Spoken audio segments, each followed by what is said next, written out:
Subscribe करंतु विपिन बिहारी सामल channel को press करंतु पाखरे थिबा बेल आइकन को जा फल रे प्रतिदिन अपलोड होउथिबा आध्यात्मिक कथावस्तु को आपण माने सुनि परिबे। ओम गुरुदेवाय नमः। ओम गुरुदेवाय नमः। ओम गुरुदेवाय नमः। सर्वप्रथमे से परम प्रेममय जगतर नाथ जगन्नाथ अखिल ब्रह्मांडपति कृष्ण केशवंकर अभय चरणारविंद जुगले कोटि कोटि अनंत कोटि बार भूमिपात साष्टांग दंडवत। तत्परे ए कथावस्तु को श्रद्धापूर्वक श्रवण करुथिबा समस्त सदात्मा दिव्यात्मा चिदात्मा अनुसंधिश्चु ईश्वर अभिमुखी भक्त भक्तांकु हृदयर गभीरतम प्रदेशरु सप्रेम गुरुस्वामी प्रणाम, प्रीतिभरा नमस्कार। सजन वृंद, जन्मरु मृत्यु पर्यंत अनेकंक सहित जड़ित हुई जीवन अतिबाहित करने को हुए। अनेकंक सहित जड़ित होबार कारण मध्य भिन्न भिन्न। जंगल रे जन्म होता पशु शावक बा पक्षी शावक से माने निजे निजे जन्म होगा परे निजर दायित्व को बहन करी छोटरू बड़ हुअन्ति। माँ पशु बा माँ पक्षीर दायित्व खूब बड़। मानव सृष्टिर श्रेष्ठ जीव हेले मध्य जन्म होगा पर बंचिबा पई ताको अन्य उपरे संपूर्ण निर्भर करने को पड़ी था। अन्यर स्नेह कर्तव्य परायणता बिना मानव शिशुर बंचिबा बढ़िबा केबे भी संभव नुहे। अंतरर जो अपार आकर्षण रे आकर्षित हुई निजे दुख जंत्रणा सही माँ शिशु को जन्म दिए आ लालन पालन करे, तार नाम होची संपर्क। जो अदृश्य डोरी रे जनक सहित अन्य जणे निबिड़ भाव बांधी ही जाए, तार नाम होची संपर्क। मानव शिशु जन्म हेउ हेउ से निजे जानी न थाए, हेले अनेकंक सह संपर्क रे जोड़ी ही सारी थाए। न मागी मध्य ताको अनेक उपहार मिले, स्नेह मिले, चुंबन मिले। माँ बापा कका खुड़ी अजा आई जेजे बापा जेजे माँ बड़ बापा बड़ माँ मौसा माउसी पिउसा पिउसी मामू माई एमिति आहुरी अनेकंक सह संपर्कर विभिन्न नाम रे आपे आपे से जड़ित हो जाए। काहाकु से चिन्ह न थाए, समस्ते ताको कोल करते, कांधरे बसाते, काखेई धरते। तार इच्छा अनिच्छा को कहीं गुरुत्व दे न थांते। से कांदुथा बा हसुथा ता कथा को कहीं शुणती ना। जन्मदिन में किए सुना चेन दियंती तो किए पोशाक दियंती, किए चॉकलेट दिए, किए बिस्कुट दिए, कहीं कहीं हाथ में नोट मध्य धराई दियंती। प्रकृत में तार से सब दरकार थाए बा न थाए कहीं चिंता करती नहीं। उपहार पाई सबु द्रव्य को शिशु मध्य व्यवहार करि पारि न थाए, कारण से व्यवहार शिखि न थाए। धीरे धीरे बयस बढ़े कुन्नी पाटी रे कथा कहवा आरंभ करे। संपर्कर विभिन्न नाम ताको शिखाई दिया जाए। संपर्कर अर्थ न बुझी से शब्द गुड़ी को से कहवा आरंभ करे। पंजुरी भितर सुआ राम नाम घोषिला परी संपर्कर विभिन्न नाम को शिशु घोषे। बयसर विभिन्न पाहाच दे आग को आगे जाए। रक्त संपर्क व्यतिरेक आहुरी अनेकंक सह विभिन्न कारणरू संपर्क तार जोड़ी ही थाए। किशोर अवस्था किए पढ़ा सांग तो किए खेल सांग, आउ किए घटनाबहुल जीवनर परिवेश परिस्थिति रे सहानुभूति देखाउथिबा सांत्वना देउथिबा अंतरंग बंधुटीए साजे। बेले बेले रक्त संपर्क ठारू से संपर्कर बंधन आहुरी अधिक दृढ़ लगे, हेले हृदयंगम करने दरकार। रक्त संपर्क व्यतीत मु अन्य जा सहित भी संपर्क जोड़ुछि से केमितिया व्यक्तित्व, केउ कारण ता सहित मोर संपर्क स्थापन होइछि। काहाकु भल कुहा जाए, काहाकु मंद कुहा जाए, एक समस्ते जानती। मंद अभ्यास रे प्रवृत्त थिबा लोक मध्य जाने भल कौन आ मंद कौन। चिंता कर, अन्य सहित संपर्क जोड़ी मु भल को संग्रह करुछि ना मंद को। बापा माँ को लुचाई मध्य पुओ झी अन्य सहित संपर्क जोड़ी मिलामिशा करते। मिस मना ना, भल सांगटिए कर, भल अभ्यास रे पड़, अवनतिर मार्ग छाड़ी उन्नतिर मार्ग धर। बापा माँ जो दिन जानिबे से दिन दुख नकरी सुखी हेबे, किंतु गोपन संपर्क जना पड़िबा दिन माँ बापा जदि जानिले तुमे मंद रास्तार चलुछ, से दिन से मरण जंत्रणा पाइबे। सांग परा जीवनर रंग बदलाई दिए। जैसा संग वैसा रंग।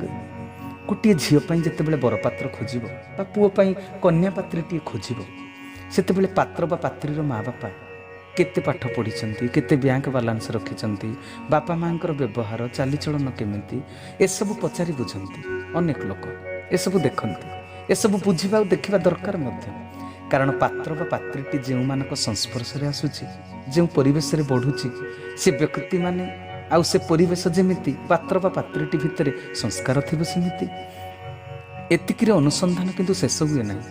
देख पात्र बा पात्रीर फ्रेंड सर्कल केमिति परिवार व्यतीत से अन्य जो सांगसाथी संपर्क जोड़ी से माने केमिति जे सासंग वे सारंग एइथिपाई परिवार लोकों व्यतीत से सांगसाथी प्रभाव संस्कार सबुगुड़ाक ता उपर पड़ी ना। तेणु सज्जन वृंद जीवन में किसी संपर्क आगु जोड़ा हो सारी थाए आउ किसी संपर्क समय आह्वान जोड़ा पड़ी था। इंद्रियर आवश्यकता चिराचरित प्रथार पुनरावृत्ति सृष्टि रक्षा और वंश रक्षा समय क्रमे विवाह बंधन में बांधि पड़े। ये आउ एक संपर्क आनुष्ठानिक भाव में संपर्कर स्वीकृति बहुत आयोजन हुए बहुत लोक मिलमिशि संपर्क जोड़ार ए पर्व सामिल होता हेले परवर्ती समय रे निजको एका एका संपर्कर मूल्य देवाक पड़ी था केही जणे भी सहायक हुअन्ति नाही। संपर्कर मूल्य निर्धारण करिबा मूल्य भरणा करिबा बड़ कष्टकर व्यापार। सुख पाइबार योजना बांधु बांधु दुख अतर्कित भाव में सदर दरजा डे भीतर को प्रवेश करे कल्पना करी नथिबा घटना घटी जाए जीवन में। अविवाहित समय रे पुओ को माँ क्षणे न देखिले अंध हो जाए 5 किलोमीटर दूर को जाउथिले आसीबा बाट को चाहि बसी थाए कर्मक्षेत्र को गला बेले पुओ पई आखिर लुह गड़ाए पुओ विवाह करिबा परे स्नेह श्रद्धार सेपरी उपक्रम आ देखा जाए ना। बहु प्रति टिकिए संवेदनशील हो गले माँ भावे पुओ मो अपेक्षा ता स्त्री को अधिक भल पाउछि मार कथा मानिगले स्त्री भावे मो अपेक्षा मो स्वामी तांको मार कथा को अधिक गुरुत्व देउछन्ति। संपर्क निर्वाह करिबा भारी कष्ट थाए। माँ जानिबा उचित मु जेतेबेले नुआ होई बहु होई आसीथिली मो स्वामी मो प्रति एमिति ढोली पड़ुथिले यह स्वाभाविक कथा। स्त्री मध्य भाविबा कथा माँ जन्म देछि लालन पालन करी 25 वर्षर करी पाठ पढ़ाई योग्य करिछन्ति मु काली आसीछि माँ को कथा को गुरुत्व देवा स्वाभाविक कथा। स्त्री मनकर बाप घर को जाइछि घरे बापा माँ स्त्री घरे बापा माँ आउ स्वामी 3 जण मात्र रहिले पाखर दूरे गला परे भल पाइबार परीक्षा करती उभय उभयंको कहार भल पाइबार आकर्षण केते बेसी किए देखि प्रथम फोन करुछि अरे मनीष भल पाइबार केबे परीक्षा कर नाही भल मनीषर परिचय देवा पाई निज तरफ प्रेम पाई आगुआ सब किछि करि जा स्वामी भी पचारिबा कथा केबे फेरिबो सेठार सब भल ना स्त्री भी पचारिबा कथा माँ तो रोषे करि पारु नथिबे तुमे कोन आज रोषे कल आज कोन खाइल हाँ मु शीघ्र फेरीजी जे संपर्क उभय पक्षर रक्षा हेबा दरकार पाखरे थिले स्वार्थ पूरण हुए तेणु भारी जत्न नियंती औषध खाइल कि नाही गोड़ बिंधुछि कि नाही घसी देवी टिके दूर को चलीगले थरे मध्य फोन करती ना मुह देखिले बेले बेले किछि किछि भाव जना पड़ी जाए संपर्क वास्तव में केमितिया। कही कही कहती तुम पुओ चाकरी पाइला अथच आमको जणाइल नहीं तुम झील बाहागर ठीक हो गला आमको जनइल नहीं तुम्हें पचार अच्छा चाकरी पुओ पाइला केते दिन है जानिलनी ना मासे हम मु शुणिले अरे मो पुओ चाकरी पाइला तुम्हें शुणिला परे मत तम तरफ तो फोन टे कर एथिरु कौन बुझिले सजन वृंद मासे हेलानी पुओ चाकरी पाइबा कथा शुणी सारिच हेले अभिनंदन जणाई ना अर्थ कौन मो पुओ चाकरी पाइबा तुमको सुख दे पारि नाही तुम्हें कन कन छन छन हो पारिन आनंदित हो पारिन मो झीर भल जगार बाहागर ठीक हो गला आज शुणिल देखला परे तो तुम मुखमंडल अप्रसन्न हो गला तेबे तुम्हें आनंदित नुह जना पड़गला मोर भल हेले तुम्हें जदि दुख पाउछ तेबे तुमको जणाई दुख दे थांती कहीं मोर उन्नति कथा शुणिले अन्य जने दुखी हो जाउछन्ति पुणी उन्नति कथा न जणाइले दोष लदी देउछन्ति। संपर्क को रक्षा करने एक कठिन परीक्षा गरीब थिले थट्टा करेंगे मिछ कथार आश्वासन देवे सांत्वना देवे दया देखेबे कठिन परिश्रम करी रोजगार करी धनी हो गला परे तुमको हिंसा करेंगे मुह मोड़े कुड़िया घरे रोला बेले छलना भरा सहानुभूति देखौथिबे कोठा घरटीए होगले रक्त चाउल चुबेबे कटमट हेबे रागरे ଆଉ ଗୋଟିଏ ବିଚିତ୍ର କଥା, ଯଦିଓ ସମସ୍ତେ ନୁହେଁ, କିଛି ଲୋକ ଗୁରୁ ଦୀକ୍ଷା ଗ୍ରହଣ କରି ଧର୍ମ ପଥରେ ଚାଲୁଛନ୍ତି, ସତସଙ୍ଗ କରୁଛନ୍ତି। ଜଣେ ଗୁରୁଙ୍କର ଦୀକ୍ଷିତ ହେଲା ପରେ ଅଜଣା ଅଚିହ୍ନା ଲୋକମାନେ ବି ଜଣାଶୁଣା ହୋଇଯାଆନ୍ତି, ଚିହ୍ନା ପରିଚିତ ହୋଇଯାଆନ୍ତି, ସମ୍ପର୍କ ଯୋଡ଼ି ହୋଇଯାଏ ଆପେ ଆପେ। ଏ ସମ୍ପର୍କ ସାଧାରଣ ସାମାଜିକ ବା ପାରିବାରିକ ସମ୍ପର୍କ ନୁହେଁ, ଆଧ୍ୟାତ୍ମିକ ସମ୍ପର୍କ। ଗୁରୁଙ୍କ ଆଜ୍ଞା ପାଳନ ନକରି ସାଧନ ସୂତ୍ରକୁ ନ ଧରି ମନ, ଚିତ୍ତ, ଅନ୍ତଃକରଣ ଶୁଦ୍ଧ ନିର୍ମଳ ପବିତ୍ର ହୋଇନଥିଲେ ଏ ସମ୍ପର୍କରେ ମଧ୍ୟ ରାଗ ଦ୍ୱେଷ ପ୍ରବେଶ କରିଯାଏ, ବାଦ ବିବାଦ ଦେଖାଦିଏ। ଏଠାରେ ମଣିଷର ଅଧିକ କ୍ଷତି ସାଧନ ହୋଇଥାଏ। ହିଂସା, ଈର୍ଷା, ପରଶ୍ରୀ କାତର ଭଳି ଭାବଗୁଡ଼ିକ ଦ୍ୱିଗୁଣିତ ହୋଇଯାଏ। ନିଜର ପାରିପାର୍ଶ୍ୱିକ ସମାଜ ଜୀବନରୁ ମନ୍ଦ ସଂସ୍କାର ଗ୍ରହଣ କରୁଥିଲା ମଣିଷ, ଆଧ୍ୟାତ୍ମିକ ବାବଦରେ ପ୍ରବେଶ କରିଲା ପରେ ସେଠି ସୁସଂସ୍କାର ସଂଗ୍ରହ କରିବା ବଦଳରେ ଏଠାରୁ ମଧ୍ୟ ସେ ଯଦି ମନ୍ଦ ସଂସ୍କାରକୁ ସଂଗ୍ରହ କଲା, ଅଶାନ୍ତ ଅନଳରେ ଦଗ୍ଧ ହୋଇ ଜୀବନକୁ ବିପର୍ଯ୍ୟସ୍ତ କରିବ ନିଶ୍ଚୟ। ସାଧାରଣ ଜୀବନରେ ଟୁପୁରୁ ଫୁସୁରୁ ହୋଇ ସତ ସ୍ୱଭାବକୁ ନଷ୍ଟ କରୁଥାଏ। ଆଧ୍ୟାତ୍ମ ଜୀବନରେ ଧର୍ମ କ'ଣ ନ ବୁଝି ଏଠାରେ ଯଦି ଟୁପୁରୁ ଫୁସୁରୁ ହୋଇ ମଧ୍ୟ ସତ ସ୍ୱଭାବକୁ ନଷ୍ଟ କରେ, ତେବେ ହେବ କ'ଣ? ଈଶ୍ୱରଙ୍କ ପାଇଁ ଯୋଡ଼ୁଥିବା ସମ୍ପର୍କକୁ ଶାଶ୍ୱତ ପବିତ୍ର କରିବା ପାଇଁ ସାଧନା ଦରକାର। ଜୀବନରେ ସମ୍ପର୍କର ପାଠ ଭାରି କଡ଼ା, ବୁଝି ମଧ୍ୟ ଅବୁଝା ଲାଗେ। ଈଶ୍ୱରଙ୍କ ସୃଷ୍ଟି ମଧ୍ୟ ବଡ଼ ବିଚିତ୍ର। କେହି କାହାର ଅନ୍ତରର ଭାଷାକୁ ପଢ଼ିପାରନ୍ତି ନାହିଁ, ଅନ୍ତରର ସବୁ କଥାକୁ ମଧ୍ୟ କାହାକୁ କହି ହୁଏନାହିଁ। ଅବଶ୍ୟ ମଣିଷ ଯଦି ଅନ୍ୟର ଅନ୍ତର ଭିତରେ କ'ଣ ଅଛି ଜାଣିପାରନ୍ତା, ତେବେ ସେ ତ ଅନ୍ତର ଯାଇ ଭଗବାନ ହୋଇଯାଆନ୍ତା। ଏପରି କେବେ ବି ହୋଇପାରିବ ନାହିଁ। ତଥାପି ଶ୍ରେଷ୍ଠ ଜୀବ ମଣିଷ ଜଣକ ସଂସ୍ପର୍ଶରେ ବାରମ୍ବାର ଆସିବା ପରେ ତାର ରୁଚି, ତାର ସ୍ୱଭାବ, ତାର ପ୍ରକୃତି ଚେଷ୍ଟା କରି କ'ଣ ଜାଣିପାରିବ ନାହିଁ ସାମାନ୍ୟତମ ଭାବରେ? ଏଇ ଚେଷ୍ଟା ହେଉଛି ସାଧନା, ଏଇ ଚେଷ୍ଟା ହେଉଛି ମାନବିକତା। ମଣିଷ ପଣିଆ, ମଣିଷ ଅତି ମାତ୍ରାରେ ସ୍ୱାର୍ଥପର ହୋଇଯିବାରୁ ସେ ମଣିଷ ପଣିଆକୁ ଅର୍ଜନ କରିବାକୁ ଆଗ୍ରହ ରଖୁନାହିଁ, ଭୋଗ କରିବାକୁ ଚାହେଁ, ତ୍ୟାଗର ମହିମାକୁ ବୁଝିବା ପାଇଁ ଚେଷ୍ଟା ସୁଦ୍ଧା କରେ ନାହିଁ। ସବୁବେଳେ ଅନ୍ୟଠାରୁ ପାଇବାକୁ ଭାବୁଥାଏ, ଦେବାକୁ କେବେ ବି ଭାବେ ନାହିଁ। ସ୍ୱାର୍ଥପରତାର ମାନସିକ ରୋଗରେ ପୀଡ଼ିତ ମଣିଷ ସମ୍ପର୍କର ମୂଲ୍ୟ ବୁଝେ ନାହିଁ।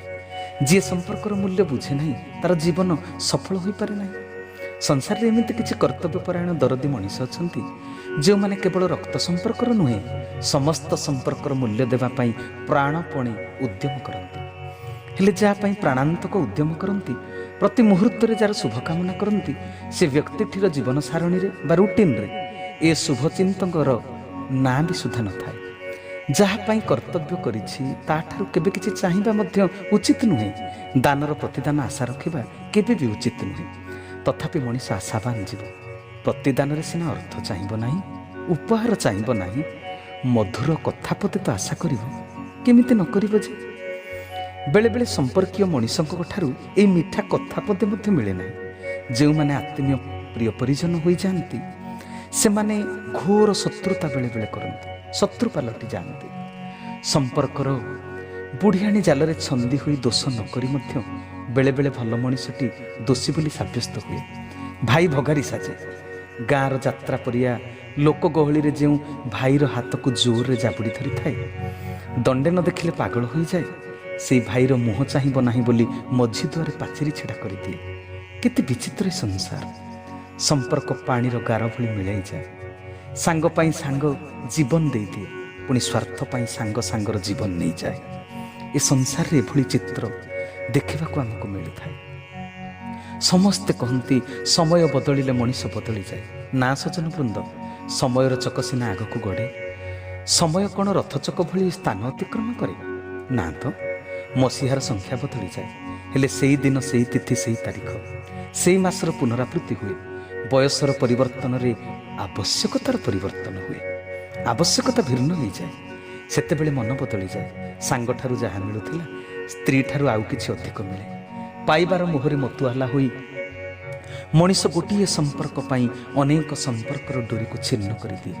ଭାରି ଅଡ଼ୁଆ କଥା।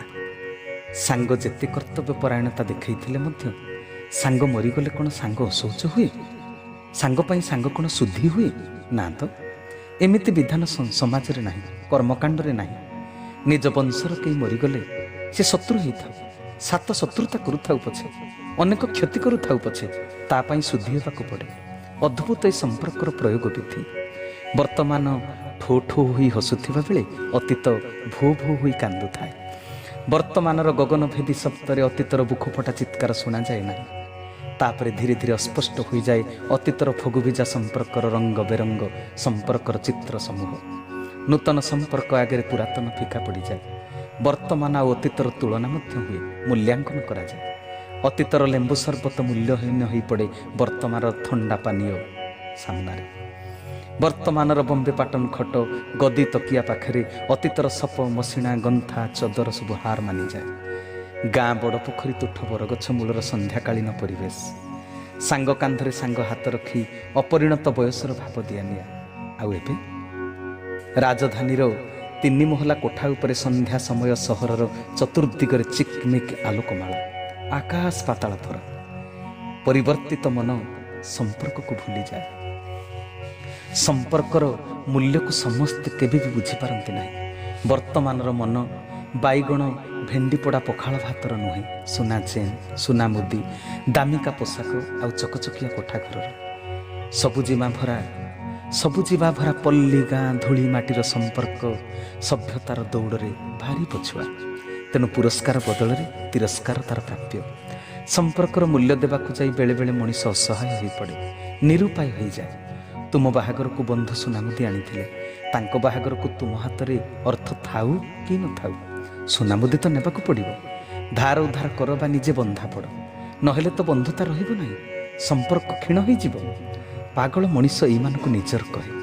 ଯେଉଁମାନେ ନିଃସ୍ୱାର୍ଥପର ଭାବରେ ଭଲ ପାଆନ୍ତି, କିଛି ଚାହାନ୍ତି ନାହିଁ, ସ୍ୱର୍ଗୀୟ ଭାବନାରେ ଭାବାୟିତ ଅଥଚ ରକ୍ତ ସମ୍ପର୍କୀୟ ନୁହନ୍ତି, ତାକୁ ପର ବୋଲି କହେ। ଏ କଥା ସତ ଯେ ତୁମେ ନିଃସ୍ୱାର୍ଥପର ଭାବେ ଯାହା ପାଇଁ ଯାହା କରୁଛ ତାହା ଈଶ୍ୱରଙ୍କ ଠାରୁ ପାଇବ ନିଶ୍ଚୟ, କାରଣ ଈଶ୍ୱର ହିଁ ସବୁର ଠିକ୍ ଠାକ୍ ହିସାବ କିତାବ ରଖିଛନ୍ତି। ମଣିଷ ତୁମ ଦାନର ପ୍ରତିଦାନ ଭରଣା କରିବ ନାହିଁ। ପୁଅକୁ ଜନ୍ମ କରି ମଣିଷ ପରି ମଣିଷଟିଏ କରିଛ, ପୁଅଠାରୁ ବାପ କିନ୍ତୁ ମାଡ଼ ଖାଉଛି। ମନ ମୁତାବକ ଦ୍ରବ୍ୟ ନ ପାଇଲେ ବାପା ମା ମଧ୍ୟ ପୁଅକୁ ସାତପର ଭଳି ହତାଦର କରନ୍ତି। ଏହା ହେଉଛି ପରିବର୍ତ୍ତନଶୀଳ ମନର ପରିଣତି, ସମୟର ପରିବର୍ତ୍ତନ ନୁହେଁ। ସମ୍ପର୍କ ଯାହା ଅର୍କ ପରି ବା ସୂର୍ଯ୍ୟଙ୍କ ପରି ସମ୍ପ୍ରସାରିତ, କିରଣ ସବୁ ଦିଗକୁ ଚତୁର୍ଦିଗକୁ ବିକିରଣ ହୋଇଯିବା କଥା। ମଣିଷ ନିଜର ସ୍ଥିତି ଅନୁସାରେ ସୂର୍ଯ୍ୟଙ୍କ ଉପସ୍ଥିତିକୁ ଅନୁଭବ କରେ। ସକାଳ ସୂର୍ଯ୍ୟଙ୍କ କିରଣର ଉତ୍ତାପ କ୍ଷୀଣ, ମଧ୍ୟାହ୍ନ ସୂର୍ଯ୍ୟଙ୍କର କିରଣ ଉତ୍ତାପ ପ୍ରଚଣ୍ଡ, ପୁଣି ଅସ୍ତଗାମୀ ସୂର୍ଯ୍ୟଙ୍କ କିରଣ ଉତ୍ତାପ କ୍ଷୀଣ ହୋଇଯାଏ। ସୂର୍ଯ୍ୟ ତ ସ୍ଥିର, ଅନୁଭବର ଭିନ୍ନତା ମଣିଷର ସ୍ଥିତିକୁ ନେଇ। ମଣିଷ ଯଦି ମନର ସ୍ଥିତିକୁ ସୂର୍ଯ୍ୟଙ୍କ ପରି ସ୍ଥିର କରିପାରନ୍ତା, ତେବେ ପ୍ରତ୍ୟେକ ପରିସ୍ଥିତି ପରିବେଶରେ ସୁଖ ଦୁଃଖ ଭଲ ମନ୍ଦର ଭିନ୍ନ ପ୍ରଭାବରେ ମଧ୍ୟ ସମ୍ପର୍କକୁ ସ୍ଥାୟୀ କରିପାରନ୍ତା। ଈଶ୍ୱରଙ୍କ ପାଦରେ ମନକୁ ନିବେଶ ନ କଲେ ଚଞ୍ଚଳ ମନ କ'ଣ ପ୍ରକୃତରେ ସ୍ଥିର ହେବ? ଗୁରୁଙ୍କର ଆଜ୍ଞା ପାଳନ କରି ଧର୍ମଧାରା କର୍ମଧାରାକୁ ଦୃଢ଼ ନ କଲେ ସମ୍ପର୍କର ମୂଲ୍ୟ କ'ଣ ବୁଝି ହେବ?